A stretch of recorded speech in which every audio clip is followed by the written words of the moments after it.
All right, it's Friday, so you know we got to get to some power rankings. No EJ in the house, but we're going to start with Callie's. Callie, take us through your 5.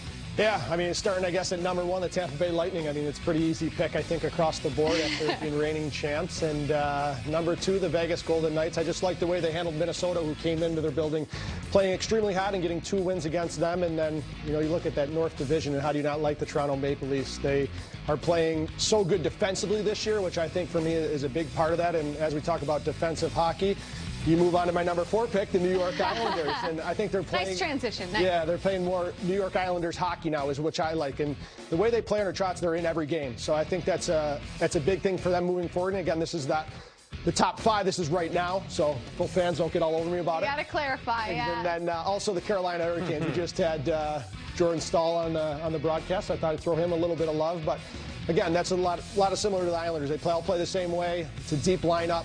And I like what they've done the last couple of years. All right, so that is Callie's top 5 for right now. Johnny, how different or similar does yours look? Yeah, not bad, but take heed that the fans will be upset with you no matter what you do on this list. So Yeah, I like your first 3 picks. They make a lot of sense. Obviously, Tampa, Vegas, Toronto, for all the reasons you just laid out, they have all been excellent. I think they will be excellent for the rest of the year. I have Carolina at 4. You had them at 5. I obviously care about Jordan Staal a little bit more than you do, so I'm giving him, coming on the show, love at 4. You just kind of threw him in voluntarily at 5. But, you know, I love Carolina. I have for the entire year. I just think the style that they play and the pace that they play and the defense that they have is really good. And then I have Washington at 5. It could have been the Islanders. It could have been Florida, but Florida just lost a couple games to Carolina, so they're not on it.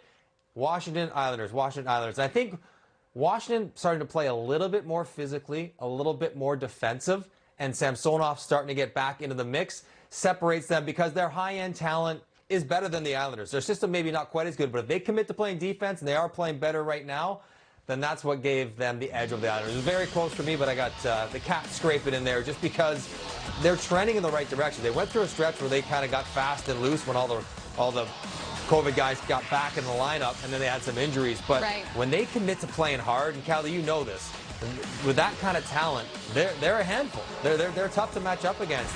They may not score quite as many. Ovi might not get his 50-goal pace, but they're a better team because of it. So they got number 5 on my list. You know, it's what do you hard. got, Jax? It's really honestly hard. This very rarely happens during this segment. It's really hard to disagree with either of those top 5. So I'll shift the conversation and I'll ask you this.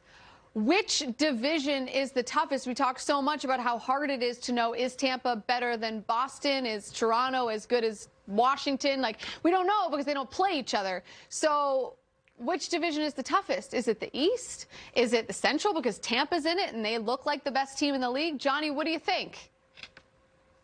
Well, I'm going to go the toughest division probably is the division that has the most depth because, you know, high-end teams we probably can't quite tell is Tampa that much better than Vegas. I'm not really sure. They're pretty close. But the fact of the matter, the 4th-place team in the North is Montreal. They just fired their coach. The 4th-place team in the Central is Chicago.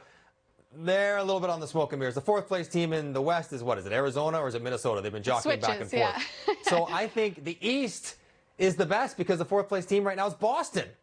And they have Philly, and they have Washington, they have the Islanders. They have really good teams in their top 4, and the Penguins are on the outside looking in, and the Rangers playing better as of late as well. So I think because a team as good as the Penguins or the Flyers or the Islanders or the Bruins, somebody's got to miss the playoffs, that makes them the best division so far in my mind. So we look at the East Division. We see those 5 teams fighting for 4 spots. Based on what you've seen, Callie, which team ends up on the outside looking in? Is it the Pens, who are there right now? I do. I think it is the Pens. Really? Okay. I do. I think that Philly and Pittsburgh are kind of going to be fighting for that last spot, and two better teams that go down to the wire. But I mean, don't hold me to it. But looking at it right now, I think it's Pittsburgh. Part of that reason is just because is Tristan Jarry the Tristan Jarry from the beginning of this year? Or is he the Tristan Jarry of late? And he has been playing great late, but that's one question mark for me. Can he keep this up through the rest of the stretch? And I got them on the outside right now. What do you like about the Flyers, since you have them in? Yeah, I mean, I just like how the Flyers built. I think they got a lot of offense from their back end as well, which I like to see. And I feel like that's a team that's just been knocking on the door for quite a while. They had a really good year last year. It's always that team that I'm like, I want more out of. You know, I feel like with that lineup, and then Carter Hart as well, who hasn't been playing great as of late, but I think they got really good goaltending, and it's one of those teams I feel like I'm always rooting for because I know how much talent they have and how far they can go. Johnny, what do you think? You agree? Pitt on the outside looking in if you had to choose today? Yeah, I mean, preseason, I think I had Pitt on the inside and the Islanders on the outside, jockeying for 4 or 5. Sure. I think I would probably say Pitt there now, just given the holes in their lineup and some of the trouble keeping pucks out of their net, defensive zone breakdowns. I would agree. And Philly is dangerous because Carter Hart, as you mentioned, he's not been as good as he can be. And I still think they're adjusting to life without Matti Niskanen. That loss really changed the back end and the system play and how tight they were. So I look for Philadelphia to be busy at the deadline. I don't know who they're going to get, but they're going to get a stay-at-home defenseman to kind of fill that Niskanen kind of void and hope lock things down and send them on their way like they did at the end of last year. And the trade deadline just a little bit over a month away, but we might get some action ahead of the deadline, like a couple weeks ahead, depending if the Canadian teams want to do business with some of the American teams. We'll have those answers in the next couple of weeks.